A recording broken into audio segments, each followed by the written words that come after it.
Hello, everyone, and welcome to this week's episode of The Techie is In. Today, we have a special holiday edition for you once again. And today, we're going to take a look at all the cool things you can do with graphics and photos that you've taken. In the olden days, we used to take pictures. My first was an Instamatic. We also had a Polaroid. You had to wait to get your pictures developed. And then along came digital cameras. And I will tell you, I got my first digital camera in 1999. It was a Canon ELPH, and I just love it. I actually still have it. And I have 3 versions of the same camera since then. And one of the things I learned early on when we didn't have a lot of choices is that the proprietary software that was given to us with the cameras wasn't the best.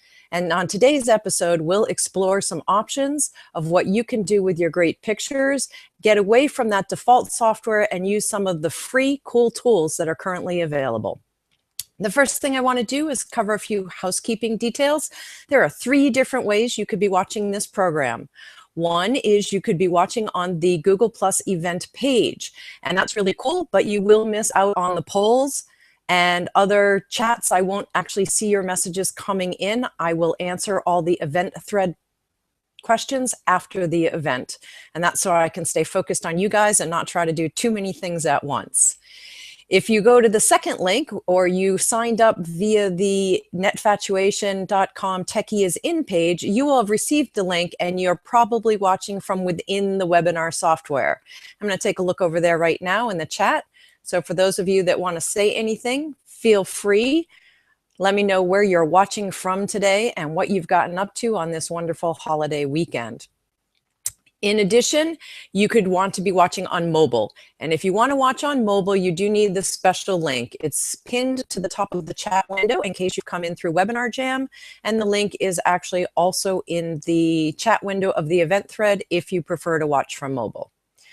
So now that we've got all the housekeeping out of the way, let's delve in. I am a total picture junkie. I love photography. I have since I was a little girl. I actually learned how to develop film when I was about 10 years old, and learned at summer camp, and was lucky enough to have my own darkroom for a while. Used to go into the bathroom, turn off all the lights, and thread the film into the container and mix up the chemicals, and it was a blast. But it was a lot of work, and it took a really long time. Luckily, along came digital. And as I mentioned in the opening, I got my first digital camera pretty early on. And I've been a fan ever since, and maybe even a little bit of a junkie. You'll see as we delve into one of my favorite tools that I have over 101,000 pictures. Yes, I said 101,000 pictures that I've taken digitally. That's a little crazy, and if you don't have a way to organize them, it could be a little overwhelming. So we'll look at 3 different tools today. The first one is called Picasa. It is a photo management tool from Google. It's totally free. I've been using it for eons, and I love it for a couple of reasons. One, it gives me a quick and easy way to organize all my photos. And in addition to just organizing my photos, it uses some of Google's face recognition technology to look at each and every picture and look for people's faces. And then you can tag everyone that's in that picture. And that's kind of cool. So if I need to find all the pictures of my sister Gail in my 101,000 photos, because I've used the auto face tagging feature, I can instantly search for all of those and bring those all up. So that's pretty cool. The other great thing about Picasa is that it works offline. It works when you do not have an internet connection, unlike my other 2 favorite tools that we'll be exploring today. So if you're in a place with low or bad bandwidth, or that's an issue depending on where you live, Picasa is a great tool. You do need to be able to download it once, but once you've got it onto your computer, you can use it regardless of whether you're on or offline. I love that about it. And third, the tools are simple and easy to use, yet quite powerful. I use it to do my first pass of photo straightening and contrast adjustments, for example. And I also use it when I want to do text on images. For example, if I want to add a quote and I want to use a font that I have installed on my local machine. We can also do that using PicMonkey, but with other tools such as Canva, that's not an option. You have to use the fonts that come with the program. So if you're trying to match, for example, your website and create graphics that look consistent, being able to use the font that matches is really quite clever. And I love just the simplicity of Picasa for sharing then to Google+.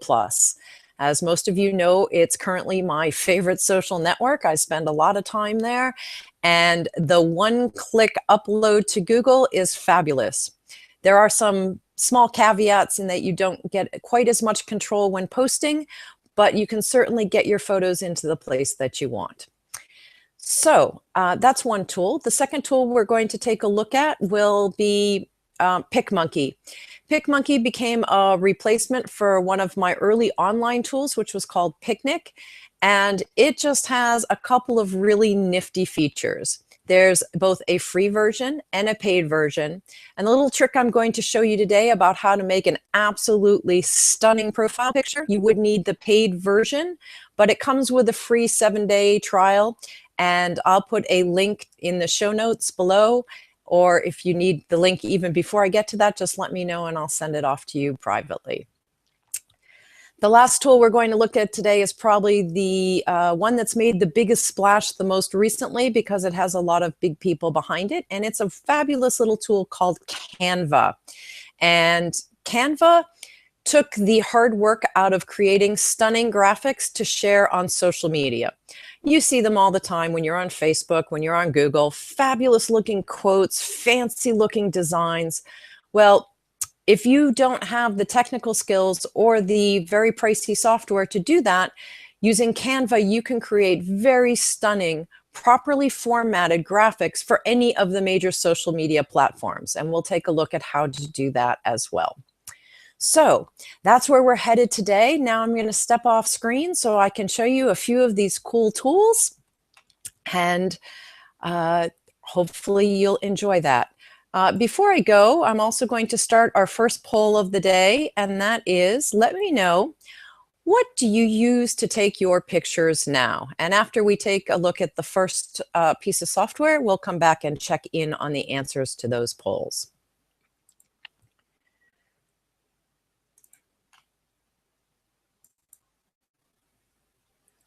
So welcome to Picasa.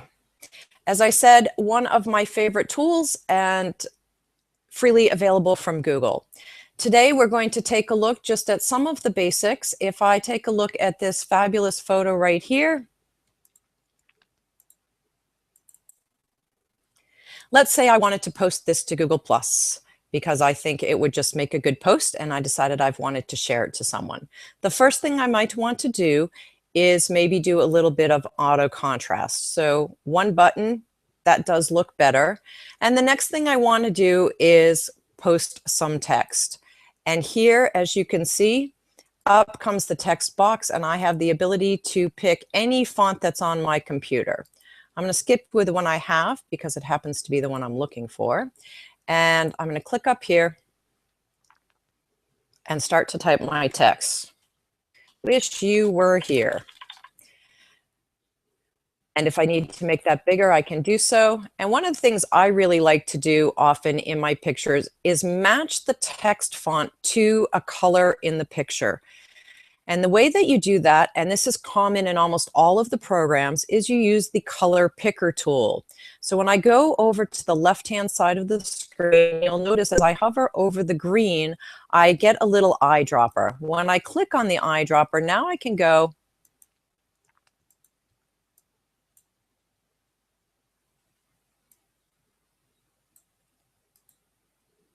okay, not sure why that's not functioning just right today, but I should be able to pick, there we go, the blue from there. Now, if I make the text blue, that's not going to work really well. And let's just slide that down there and we'll make the text blue. There we go. So now we have the blue text of the sky down here. And just that easily, I've been able to create this graphic. Apply. And if I want to share it on Google, I'm just going to use this bottom button and say share on Google. And I can send that right up, and we can say, and if I want to share it publicly, there you go. As you can see, we have all our different groups of people available to share with. And it's actually going to share all the images in my tray at the moment, not just the one I have. So we're not going to actually post that up there. But you can see how easy it is to post your information to one or more of your circles or individuals. Another great tool that's built in here is the collage tool. And let's take a look at that by using the Create Collage. So what it does is it's taken all my pictures that were in my tray and thrown them up into a picture pile. And I can do all different kinds of very simple collages just with one click of my mouse. Now, there are hundreds of more tools within Picasa. We're not going to go into all of them right now. Remember, this is great for your desktop, and it's also a great photo manager as it has tools to import your camera pictures as well as manage and organize all your collections. So we'll leave that be for now, and I'm going to check in on the results of the poll.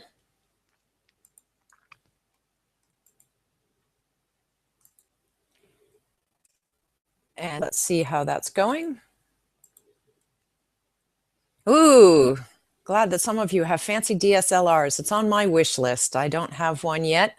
Every time I pass through duty free, I think about buying one, but I'll probably hold off just a little bit longer because there's nothing wrong with the one I have. For those of you that own point and shoot cameras or are interested in DSL capabilities without the price, there is a interesting option if you have a Canon camera of any sort. So if you own a Canon point and shoot, or you've got one kicking around, feel free to reach out to me privately, and maybe it'll become a topic of another show if people ask enough questions. All right, so that poll is over. Let's see what else we have before we go on and we take a look at PicMonkey. So I'd love to know what you use to edit your pictures now.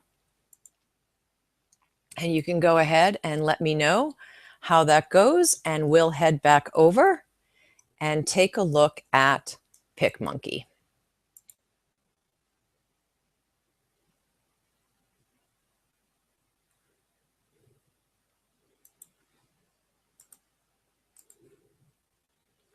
Okay, PicMonkey, great program. Let's go ahead and upload. This is my favorite for creating absolutely stunning profile pictures. So you notice I've loaded up the picture. And we're going to use a tool that is hidden under the effects. Or actually, it's under the lipstick. I always want to think it's an effect. And here are the two tools that I think are just magical. The first one is called Eye Brighten. You select the tool, and then when you come over here, let's just make that brush size just a little bit bigger. You put it on the eyes, and see what it does? It just gives the eyes a little pop. And you notice when this picture gets posted that that will make a huge difference in how the eyes stand out. So there's one. And then the second thing I like to do is give it just a little bit of teeth whiten. And again, you'll want to make your brush size a good size for the item that you are trying to create and brighten up. And let's just make those pearly whites just a teeny bit pearly whiter. Now, in addition, PicMonkey has all kinds of fun things, like you can change the colors of your eyes if you wanted to. You can apply mascara. You can add lipstick. There are quite a bit of tools. You can even lose weight if you want. The other one I will use on occasion is to just clean up the occasional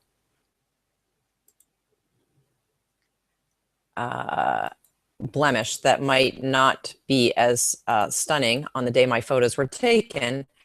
as I wanted. And there's also a lovely little shine reducer, which will allow me to remove some of that shine off of the tip of my nose.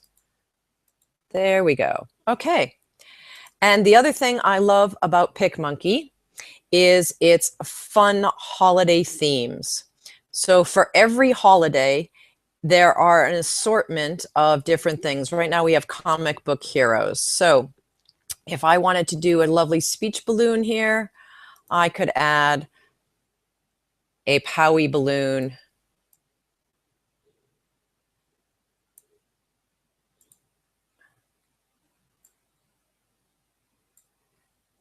to my graphic.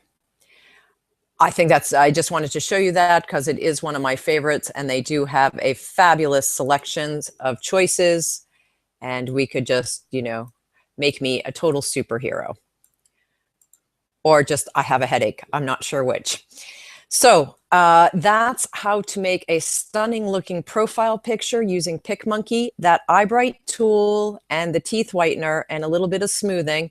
Don't over smooth. There's nothing worse than when you meet someone in person that you've only met online and that person doesn't look anything like their profile picture.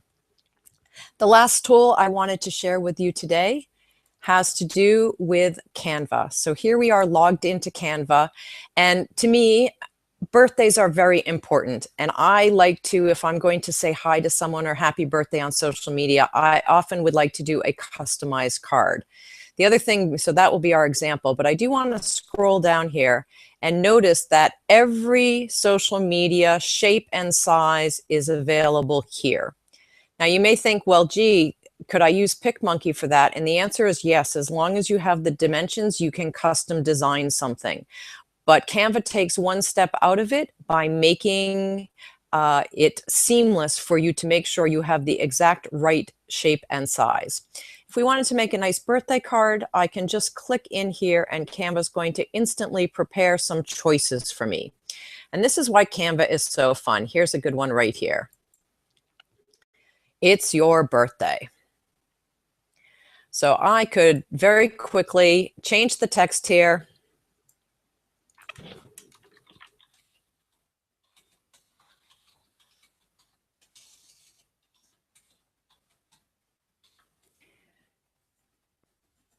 And adjust it. Which I just sent to behind, which I didn't mean to do. So let's just get that back out of the way. So I want to move this, and I want to move this up to the top. And then I can put this back where it goes. So as you can see, I can use these elements to easily create a card that I can send to someone. One of the coolest things, so a couple cool things about Canva, it's online, it saves your designs for you. So when I go to my main screen, it's finishing saving right this second. It auto saves everything, and you can come back and work on your designs later. That for me is the one downfall of PicMonkey, is does not save your designs. Now you could reload the same graphic, but it does get a little challenging if you've made changes. Sometimes you may have to start from scratch. So that's one option. And as you can see in Canva, all my designs are available to be used over and over again. One of the other really nifty things about Canva is it comes built in with hundreds of different choices of different designs that you can just modify for your own purposes. And if you don't have the perfect image, you can search their huge image library and use all their different shapes and images. And many of them are free. So if I just wanted to create something with a giant heart here, I can just put that right into my design, and I can add a square behind it. And quite easily, I can use tools to create something that looks really good. If you do use the Canva designs or their photographs, it's a reasonable $1 for your ability to use that graphic. So that'll save you a lot of time. If you can't find just the right picture on a free source, you can use the Canva library. And once again, it's hard to believe that we have reached the end of our 20 minutes together. And I just wanted to say thanks again for tuning in. And please join us next week when we'll discover new ways to embrace technology and enjoy all the things that these new tools have to offer for us. So signing off from the Techie is In, where you can ask any question you want an answer to, and we look forward to seeing you. I look forward to seeing you next week.